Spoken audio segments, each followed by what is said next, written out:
I pledge allegiance to the flag of the United States of America and to the republic for which it stands, one nation under God, indivisible, with liberty and justice for all. Welcome to the Vietnam Veterans News Podcast. News of interest about Vietnam veterans from a Vietnam veteran. Now here's your host, Mac Payne.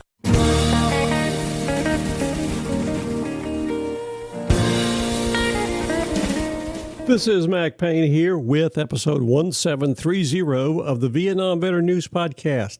News about the Vietnam War and the brave veterans who served there, as told to you by yours truly, a Vietnam veteran. In the past few episodes of this podcast, we've been looking at the history of the Vietnam War. Dr. Bob Rodrigues, who is an eminent history professor up there at Duquesne University, on this podcast, laid out the history of Vietnam beginning in 44 AD with the Trung sisters, all the way down to the Mayaguez incident that occurred right after the Paris Peace Accords were signed. Since we have been on the subject of the history of the Vietnam War, I thought it would be interesting to take a closer look at the leaders in that war. Most Vietnam veterans and everybody else believe that during the Vietnam War, Ho Chi Minh and his trusted general, Vo Nguyen Giap, were running the show. That's what the American intelligence told us.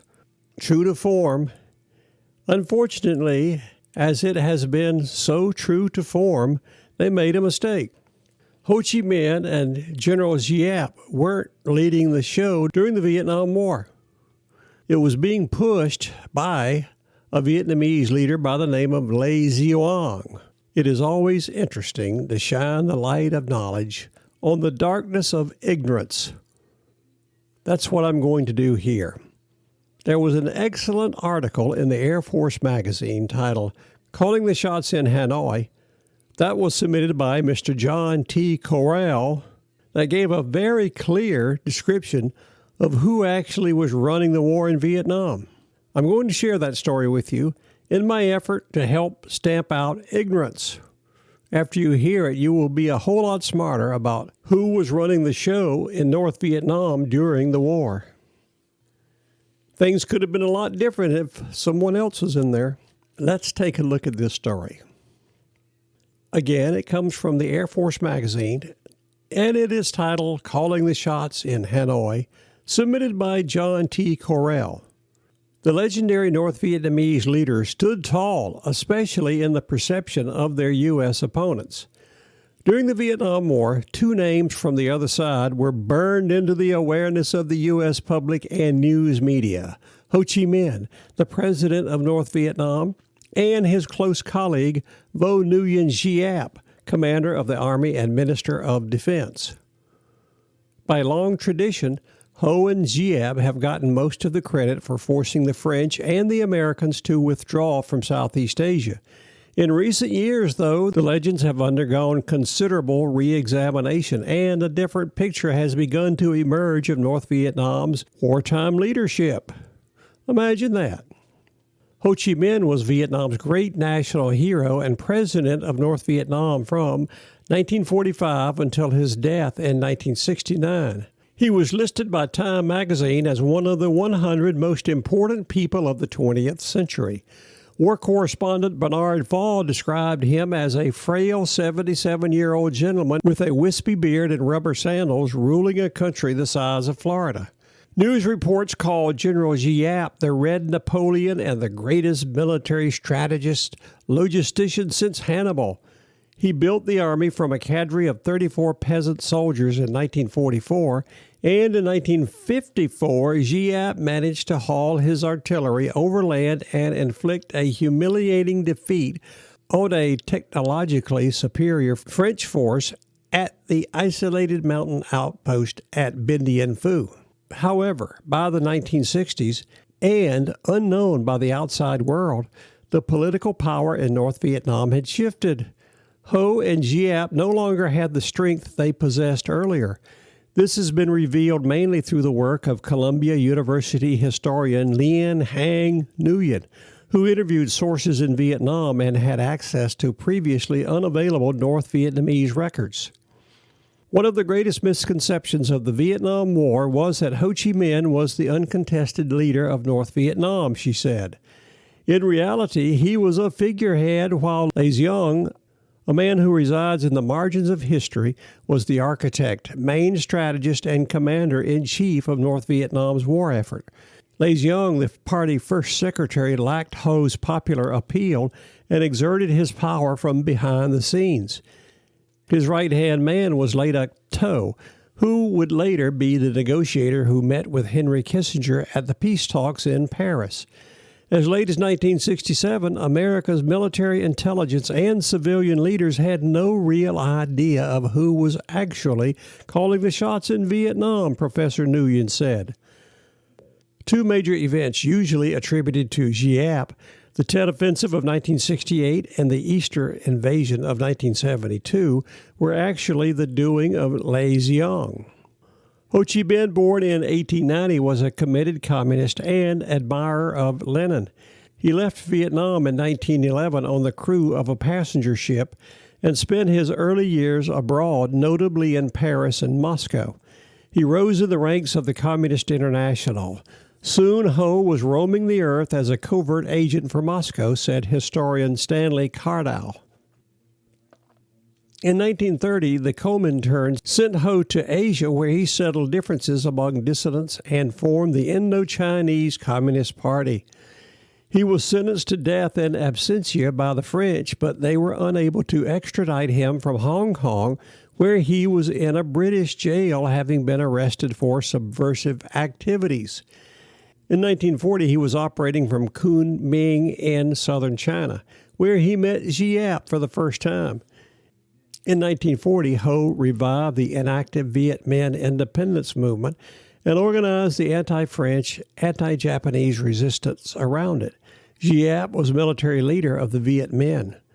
In 1941, Ho returned to Vietnam after an absence of 30 years and set up his headquarters in a large cave in a mountainside near the Chinese border.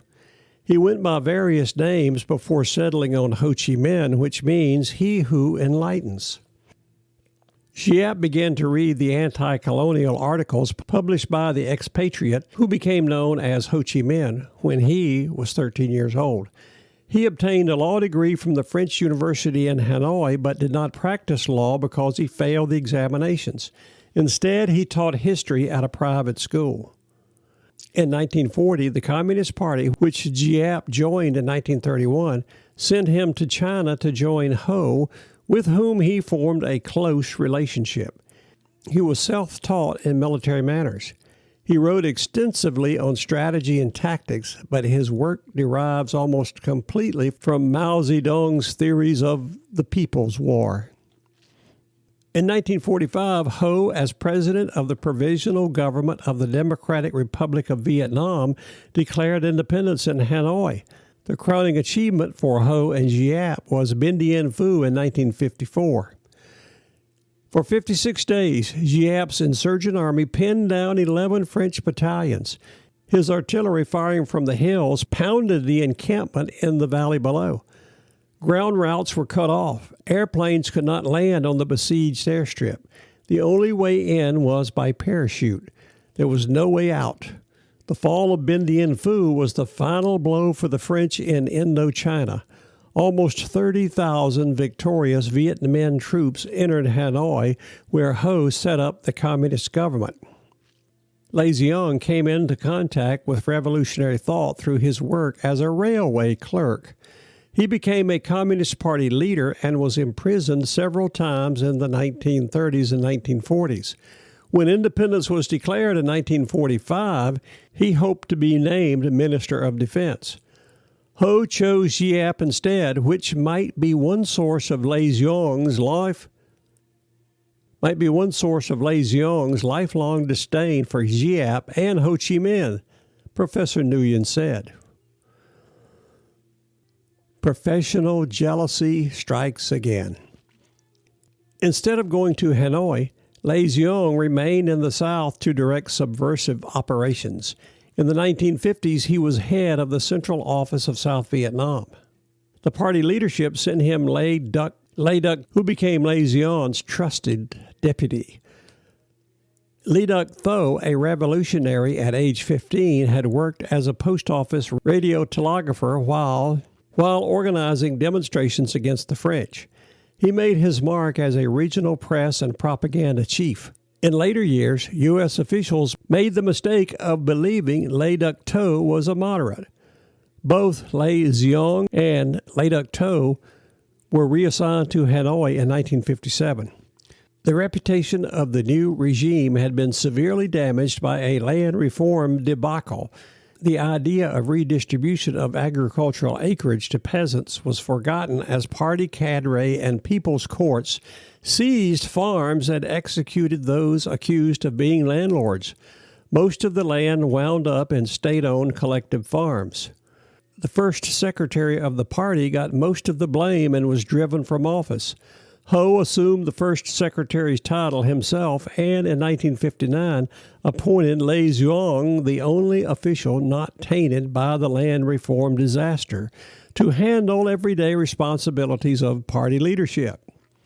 In 1960, the party Congress named Le Duc first secretary and the second-ranking member of the Politburo. Ho remained head of the Politburo as well as party chairman and president.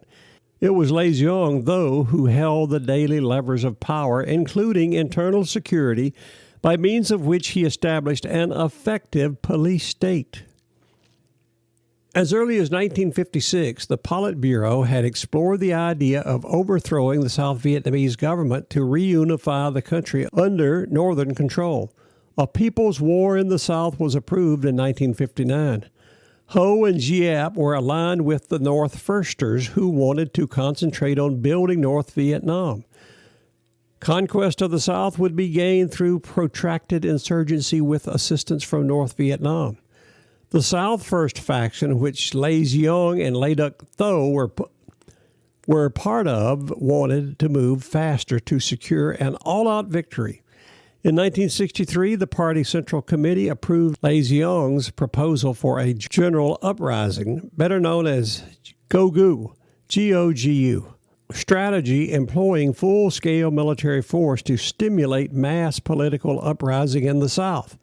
Le Duc proceeded to implement this strategy not once but 3 times over the course of the war, 1964, 68, and 1972.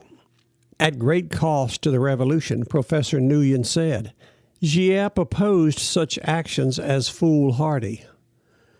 The first GOGU effort included an assault on U.S. ships in the Tonkin Gulf in 1964 and an attack on the U.S. Air Base at Pleiku in 1965.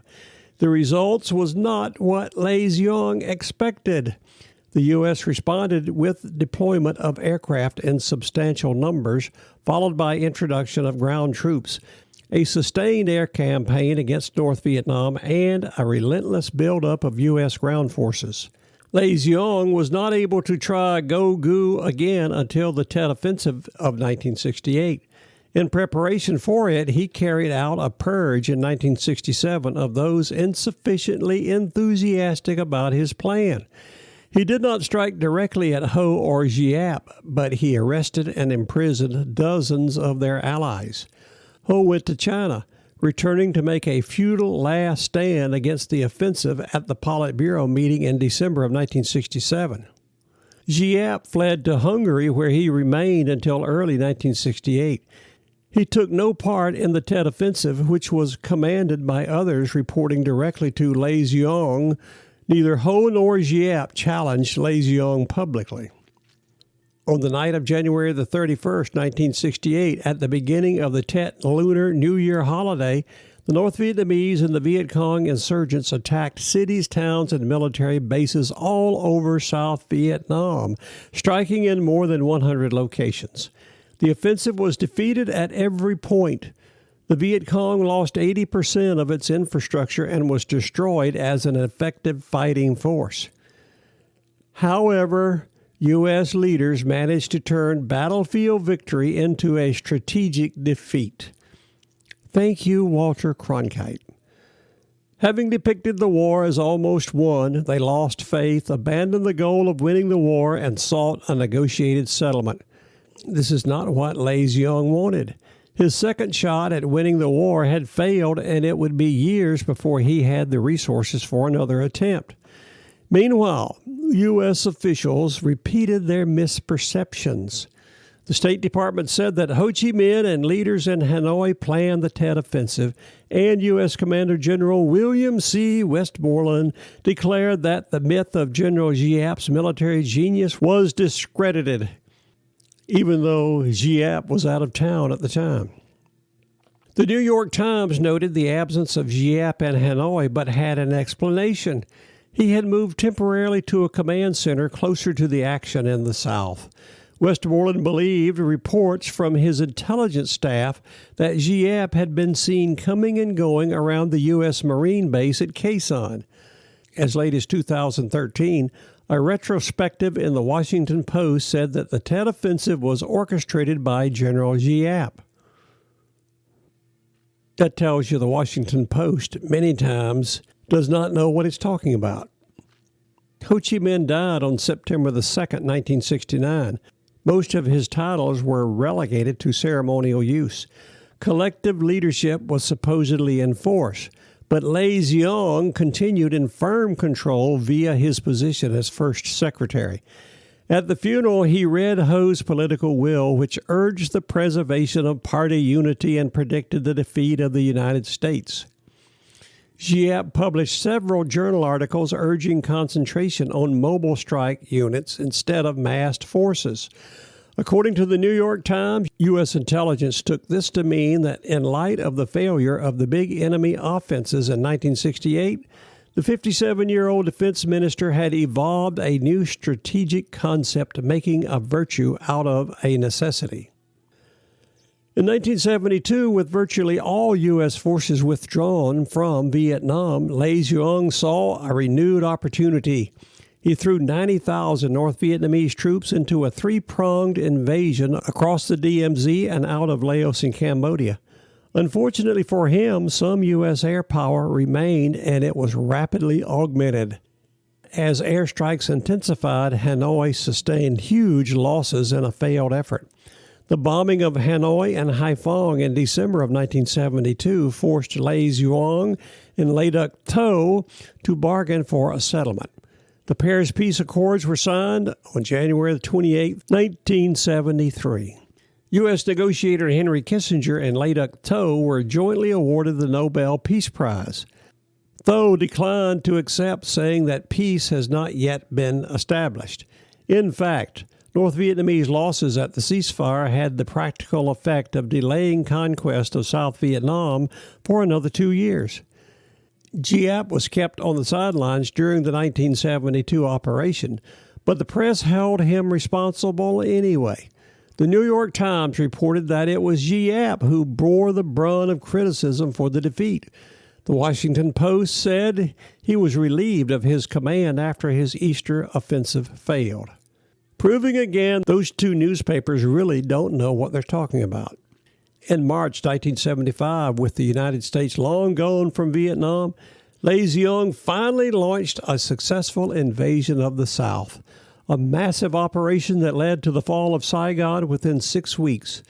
Saigon was renamed Ho Chi Minh City. Giap was removed from his nominal position as Minister of Defense in 1980 and lost his seat in the Politburo in 1982. Enough was left of his earlier fame for him to be permitted a small role as Vice Prime Minister for Science and Education. Lê Giang died in 1986. Even though he was still seen in the shadow of Ho Chi Minh, his own history misconstrued once again. His obituary in the New York Times said that he had proved to be a faithful and able executor of the political will of Ho Chi Minh by managing to maintain the collective leadership that Ho left as a legacy on his death in 1969. Lê Duc Tho's death in 1990 drew limited attention, his influence having been in decline for some time. The legends persist. 50 years after the Vietnam War, the legends of Ho Chi Minh and Vo Nguyen Giap appeared to be firmly rooted both in the United States and in Vietnam. Giap outlived all the others. When he died in 2013 at the age of 102, the major newspapers gave him full credit for the military victory. The obituary headline in the Washington Post said, Giap defeated French U.S. forces in Vietnam conflicts, and the New York Times headline referred to him as Giap, who ousted the U.S. from Vietnam. That was almost as bad as reporting on weapons of mass destruction in Iraq. According to the Telegraph in Britain, Giap stands second only to the late revolutionary leader Ho Chi Minh as modern Vietnam's most revered figure. Today, Ho's picture appears on all Vietnamese currency, as well as in most public buildings and schools. His birthday is an official state holiday. Since 1975, Ho's preserved body has been on display in a glass-enclosed casket at a mausoleum at the Ba Dien Square in Hanoi, where Ho read the Declaration of Independence on September 2, 1945. The line of those waiting to enter stretches for several hundred yards. Ho's expressed wish was that he be cremated, but the regime had a different need for the symbol of the nation. And there you have it. The story about who the real leaders were in Hanoi during the Vietnam War. We all thought it was Ho Chi Minh and General Giap. But as it turned out, the whole thing was inspired and led by someone we never heard of, Lê Giang. Doesn't really matter. We're out of there, and we ended up winning in the long run, which someday I will explain right here on this podcast. But now you know who the real leaders were during the Vietnam War on the other side. That is my opinion, and I'm sticking to it. This is Mac Payne closing out episode 1730 of the Vietnam Veteran News Podcast.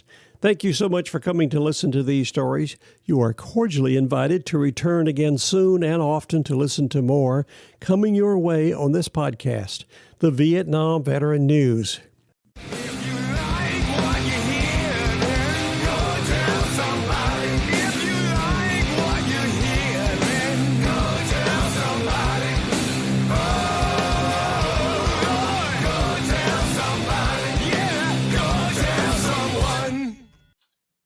How about that? Ain't that a mess?